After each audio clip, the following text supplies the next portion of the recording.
I never imagined I'd become the target of our HOA president's personal crusade. But here we are. My name's Daniel, and I've been living in Oakwood Estates for about 3 years now. It's a quiet, well-kept neighborhood. Trimmed lawns, modest holiday decorations, and the occasional community barbecue.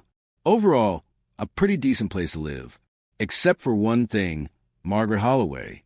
Margaret is the president of our homeowners association, though most of us call her Karen when she's not around. From the moment I moved in, she made it painfully clear how seriously she takes her position. Way too seriously, if you ask me. She cruises the streets daily in her spotless white Lexus SUV, clipboard in hand, hunting for infractions like she's enforcing federal law. 2 inches of grass over the limit, violation notice. Trash can still on the curb 6 hours after pickup, violation. A garden gnome, not aligned with the approved aesthetic. You guessed it, violation notice. For the most part, I kept a low profile. Followed the rules, maintained my lawn, and nodded politely when she cornered me at meetings to preach about property values. But everything changed 3 months ago when I mentioned I was planning to restore my grandfather's 1967 Mustang. Absolutely not, Margaret said with a tight smile at the HOA meeting. Vehicle repairs are strictly prohibited in driveways or any visible part of property. Section 8, paragraph 12 of the bylaws. She tapped her perfectly manicured nail against a thick binder, glancing smugly around the room like she'd just scored a legal victory. I stayed calm. I've read the bylaws. That's why I'll be working on it inside my garage, with the door closed. The rule only bans visible repairs. Her smile faltered for a second, but she recovered quickly. We'll see about that, she said with a dismissive wave, already shifting focus to Mrs. Chen's koi pond request. I thought that was the end of it. The next weekend, I got started. Just like I said, I kept the garage door shut, even in the summer heat.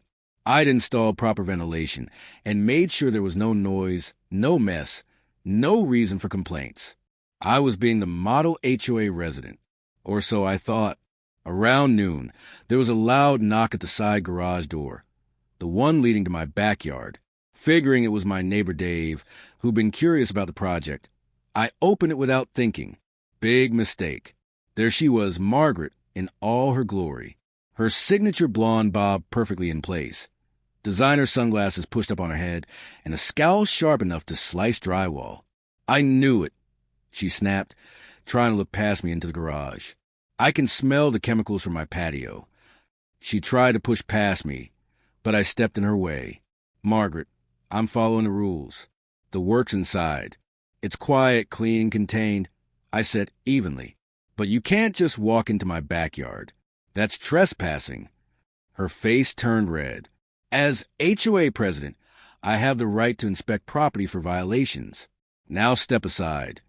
She tried again, her voice rising into that infamous Karen pitch. High, sharp, and unhinged enough to make a retail employee's blood run cold. Actually, you don't. I stayed calm. The bylaws only allow scheduled inspections with 24-hour written notice, not surprise visits. So I'm going to have to ask you to leave my property. I started closing the door. This isn't over, Daniel, she hissed, her carefully applied makeup creasing as her expression twisted with fury. Not by a long shot. And with that ominous threat, she spun around and marched across my lawn, phone already in hand, probably speed dialing the other wine club Karens, and mentally bumping me to the top of her enemies list. That's when the citations started rolling in. Over the next 2 weeks, my mailbox became a dumping ground for violation notices, improper storage of hazardous materials, noise complaints, even one for unauthorized structural modifications. Apparently, Margaret had decided that my garage ventilation system, which was fully compliant and professionally installed, violated HOA standards. Each notice came a fine, each one larger than the last. I contested every single citation, backed up each appeal with photos, documentation, and direct references to the bylaws I now knew better than the back of my hand. It only seemed to enrage her more. Neighbors began warning me she was talking about me at her weekly wine club, spreading wild rumors that I was running some kind of illegal chop shop and driving down home values. A couple even admitted they'd seen her sneaking around, taking pictures of my house at odd hours. It was getting weird. Still, I figured she'd eventually get bored and move on. Maybe find someone with a bird feeder slightly out of compliance to obsess over. Then came the incident, as I now call it. That weekend, I went out of town to visit my parents. I left early Saturday morning and planned to be back Sunday night. I even arranged for someone to mow the lawn while I was gone, because God forbid my grass grow past the 4-inch limit. What I didn't plan for was Margaret Holloway breaking into my garage. Yes, you read that right. The HOA president broke into my private property. And how do I know this with complete certainty? Because my security cameras caught the entire thing in crystal clear high definition. The footage shows her approaching the side door of my garage Saturday afternoon. She looked around nervously, then tried the handle. Locked. She left for about 20 minutes, then came back with what looked like a Slim Jim or similar tool. After fumbling around for a bit, she forced the door open and slipped inside. She was in there for nearly 45 minutes. She took pictures of everything, the Mustang, my tools, even open drawers and cabinets. It was a total invasion of privacy. But that wasn't the worst of it. When I reviewed the footage on Sunday night, my stomach dropped. Not only had she trespassed and snooped through my property, but she'd also scratched the fresh paint I had just finished applying to the Mustang a week earlier. That was it. No more polite conversations. No more benefit of the doubt. This wasn't about HOA rules anymore. This was trespassing, vandalism, and breaking and entering real crimes. Monday morning, I took the footage straight to the county sheriff's office and filed a formal complaint. Deputy Williams watched the video with raised eyebrows. "Well, that's about as clear-cut as it gets," he said, visibly surprised by how bold Margaret was. "We'll need your statement. Then we'll be paying Mrs. Holloway a visit." I gave my full statement and even showed them earlier footage of her previous uninvited visits and the pile of questionable citations she'd issued me over the past few weeks.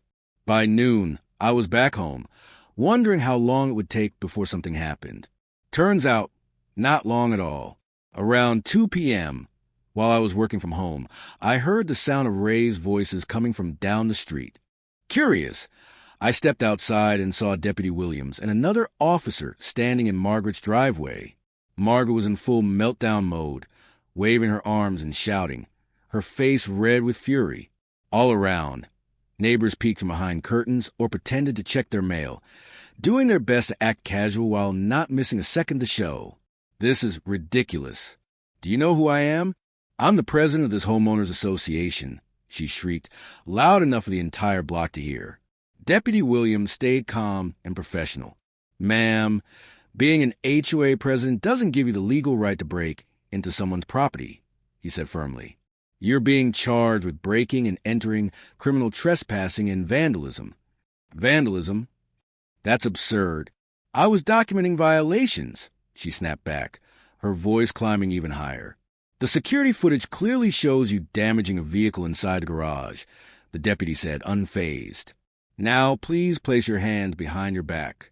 You're under arrest." And just like that, the Queen of Oakwood Estates was led away in handcuffs, still protesting, still clinging to her imaginary authority. But this time, there were no rule books, no fines, and no HOA meetings to save her. The sight of Margaret being escorted to a police cruiser became the biggest neighborhood event since the Great Garden Gnome controversy of 2021. What followed was almost surreal. Neighbors, many of whom had stayed quiet for years, suddenly came forward with stories of their own. One said she'd received a warning for wind chimes being too whimsical. Another recalled Margaret snapping photos through their living room window to check curtain compliance.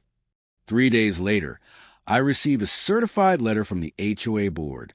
Apparently, they'd called an emergency meeting in response to recent events and had voted unanimously to remove Margaret from her position as president, effective immediately. Even better, they formally rescinded every single fine she had issued me and offered an official apology for what they called an unfortunate and deeply regrettable situation. But Margaret's downfall wasn't over yet. The following week, she appeared for her arraignment. As a real estate agent, Margaret had built her career on a reputation for being detail-oriented and community-minded.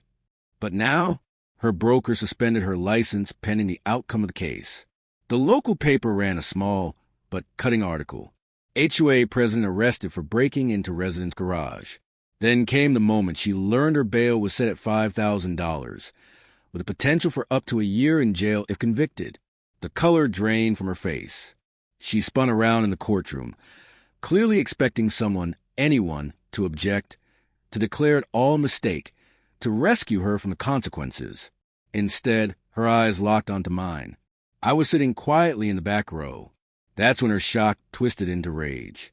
"This is all your fault," she shouted, pointing a trembling finger at me.